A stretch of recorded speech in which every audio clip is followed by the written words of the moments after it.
जी हाँ, स्वागत है आपका इंग्लिश 24 आवर एंड सीरीज के first video for class 10th में।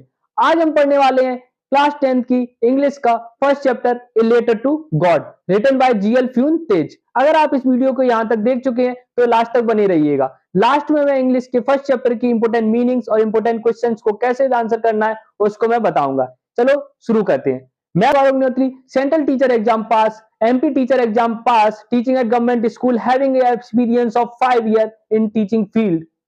स्वागत करता हूं आपका अपने YouTube channel Bhaiya ji English institute में। Please subscribe and press the notification bell जिससे मेरा आने वाले वीडियो आप तक सबसे पहले पहुंच सके।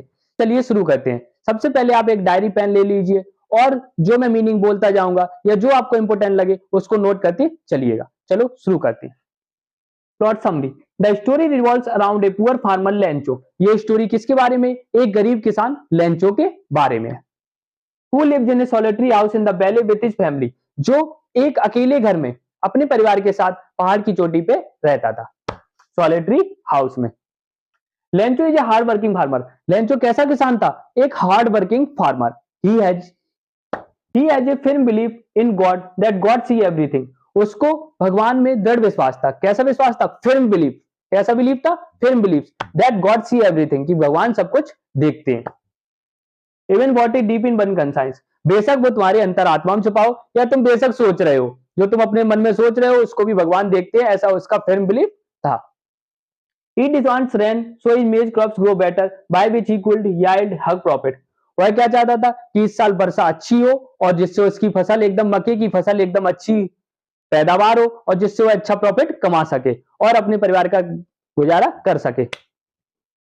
He decided the rain start he become very happy and says his wife that a small drop of 5% and big one. तो वर्षा सौभाग्य से वर्षा भी होने लगी तो वो बहुत खुश हुआ और अपनी खुशी खुशी में अपनी पत्नी से क्या कहता है कि ये छोटी बूंद देख रही हो ना, ये कैसी है? ये 5 रुपए की है। और बड़ी बूंद है, ये कितने की है? ये 10 सेंट्स की है। खुशी हुआ, बहुत ही ज्यादा खुश होने लगा। But unfortunately, a strong wind began to blow, and along with a heavy rain, hailstone began to fall, resulting in destroying the. अब दुर्भाग्य से क्या हुआ? वर्षा तो हुई लेकिन उसके साथ साथ हवा के तेज झोंके आए और उसके साथ साथ हेलस्टोन की भी बारिश हो गई। हेलस्टोन मींस होता है ओले, तो ओलों की भी बारिश हो गई, जिससे क्या हुआ कि लेंचो की पूरी फसल बर्बाद हो गई और वो पूरी फसल डिस्ट्रॉय हो गई। Which point it he to family survival। अब फसल बर्बाद हो गई तो वो चिंता में आ गया कि वो अपने परिवार का भरण पोषण कैसे करेगा। Lencho become disheartened and he has only a hope of God. अब वो बहुत उदास हो गया और उसको बस भगवान का सहारा दिख रहा था। Because he has a robust belief in God so he decided to write a letter to God. क्योंकि उसे भगवान पे कैसा रोबस्ट मीन्स क्या होता है? दृढ़ निश्चय, दृढ़ विश्वास था भगवान पे। तो इसलिए वो क्या सोचता है कि अब मैं भगवान को एक पत्र लिखूंगा और उनसे 100 पैसों की मांग करूंगा, क्योंकि भैया तुमने ही तो ओरे डलवाए हैं तो तुम ही तो पैसे दोगे मुझको, इसलिए मैं भगवान से 100 पैसों की मांग करूंगा। Write a letter to God and address to God and send to. और फिर उसने क्या किया? एक पत्र लिखा और उसको एड्रेस करके भगवान को पोस्ट ऑफिस में जाके भेज आया। When a postman, a amiable person noticed the letter, first he broke। तो जब पोस्टमैन ने ये लेटर देखा कि ये तो भगवान को लिखा गया है तो उसकी इच्छा हुई कि इसको पढ़ा जाए। तब उसने उसको खोल के पढ़ा तो पहले तो वो बहुत जोर से हंसा, but he immediately turned a serious and decided। और फिर एकदम से कैसा हो गया? एकदम से सीरियस हो गया और उसने देखा कि इसका तो भगवान में बहुत ज्यादा विश्वास है तो इसके विश्वास को शेक नहीं करेगा, मतलब इसके विश्वास को हिलाएगा नहीं या उसके विश्वास को कमजोर नहीं होने देगा। तो वो क्या करता है आगे देखते हैं। Shake writer's faith in God, so he contribute the money from his salary and also collect with his colleagues and friends as an act of charity। तो उसने क्या किया कि अब उसके विश्वास को डगमगाएगा नहीं, तो इसलिए उसने क्या किया कि अपनी सैलरी में से और अपने दोस्तों की सैलरी में से, colleagues with the salary of his colleagues, अपनी दोस्तों की सैलरी में से चैरिटी के नाम पे पैसे इकट्ठे किए। He could collect only 70 पैसोज। उसने केवल 70 पैसे इकट्ठे कर पाए, 70 पैसोज इकट्ठे कर पाए, याद रखना 70 पैसोज।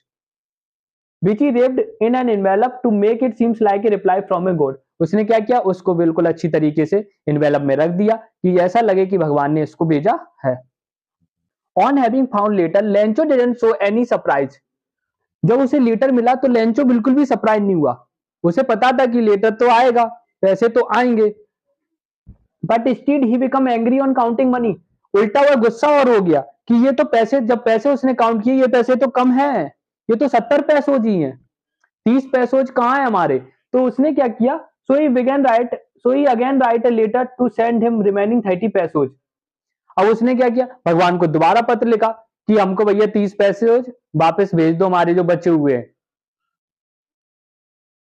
Sending through mails. और क्या करना अब की बात जो पैसे बचे हुए हैं वो मुझे सीधे डायरेक्ट मेल से मुझे ही भेजना, ये पोस्ट ऑफिस के चक्कर में मत पड़ना, because he showed distrust in the employ of the post office. उसने कहा ये पोस्ट ऑफिस के एम्प्लॉय बिल्कुल भी विश्वास लायक नहीं है, ये ऐसे ही है बिल्कुल बेकार से। whom he calls them the bunch of crooks, जिनको इसने क्या बुलाया, बंच ऑफ क्रुक्स, मतलब बेईमानों के टोला, बेईमानों का टोला। तो ये तो होगी लेंचो द फार्मर की कहानी। अब हम पूरे चैप्टर को रिकॉल कर लेते हैं एक छोटे छोटे पैराग्राफ्स में। लेंचो कैसा था, एक हार्ड वर्किंग फार्मर था जो सॉलिटरी हाउस में अपनी चोटी पे रहता था, पहाड़ की चोटी पे रहता था। उसे बहुत ही ज्यादा खुशी से रह रहा था। उसने मक्के की फसल की थी, लेकिन मक्के की फसल कैसी हो गई, बर्बाद हो गई। किसके कारण, हेल स्टोन्स के कारण। तो फिर उसने क्या किया, उसने कहा कि हम भगवान से 100 पैसों की मांग करेंगे जिससे वो अपनी फैमिली का गुजारा कर सके। उसने लेटर लिखा, लेकिन लेटर जब लिखा तो वो किसको मिला, एक पोस्टमैन को मिला, जो पोस्टमैन बहुत ही दयालु था। तो उसने अपने खुद के पैसे और कुछ अपने दोस्तों से पैसे इकट्ठे करके 70 पैसे जो उस पर जमा हुए वो उसने इसको भेज दिए। पर उसने जब लेटर पढ़ा तो उसने देखा कि ये तो 70 पैसे ही हैं, 30 पैसे तो कम है। तो उसने फिर से एक लेटर लिखा कि मेरे बाकी बचे हुए पैसे मुझे वापस भेज दो। और अब की बार पैसे किससे भेजनी है, ईमेल से भेजनी है। तो फिर क्यों, क्योंकि उसे पोस्ट ऑफिस के एम्प्लॉय पे बिल्कुल भी भरोसा नहीं था, और उसने उल्टा पोस्ट ऑफिस के एम्प्लॉय को क्या कहा, बंच ऑफ क्रुक्स, मतलब कैसे, बेईमानों का टोला।